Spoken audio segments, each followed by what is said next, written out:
Episode 2 में हिराकू की farming life और डेवलप होती है, लेकिन सबसे इंपॉर्टेंट बात यह है कि उसे अपनी पहली ह्यूमन कंपेनियन मिलती है। हिराकू को अकेलापन महसूस होने लगता है। कई महीने बीत जाते हैं। हिराकू का फार्म बड़ा हो रहा होता है, फैसले उग रही होती हैं और वोल्व्स उसके साथ हैं। लेकिन उससे एहसास होता है कि जानवरों के साथ रहना अलग बात है और किसी इंसान से बात करना अलग। उसे लोनलीनेस फील होने लगती है। एक दिन एक जायंट स्पाइडर आती है। हिराकू पहले डर जाता है, लेकिन स्पाइडर फ्रेंडली निकलती है। वो उसके लिए कपड़े और कपड़ा बुन सकती है। हिराकू उसका नाम ज़बूतो रखता है। ज़बूतों के आने से हिराकू को गर्म कपड़े मिलते हैं, बेटर बेड और कर्टन्स मिलते हैं। विंटर सरवाइव करना आसान हो जाता है। विंटर आता है। हिराकू लकड़ी और खाना स्टोर करता है। वुल्व्स के पपीज बड़े हो जाते हैं और अपने पार्टनर्स लेकर वापस आते हैं। ज़बूतों के भी बहुत सारे स्पाइडर बेबीज हो जाते हैं।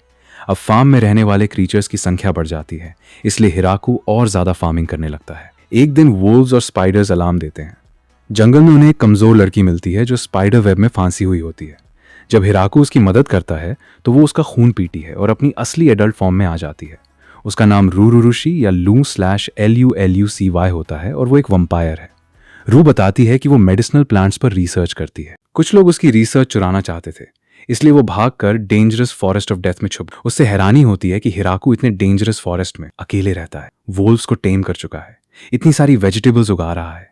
हिराकू समझता है कि बहुत समय बाद उसकी किसी इंसान से मुलाकात हुई है। उसे अकेला रहना अब पसंद नहीं रहा, इसलिए वो रू से कहता है कि यहीं मेरे साथ रह जाओ। रू पहले सरप्राइज होती है, लेकिन फिर मान जाती है क्योंकि उसके पास भी जाने के लिए कोई जगह नहीं होती। इस तरह रू हिराकू के विलेज की पहली ह्यूमन रेजिडेंट बन जाती है।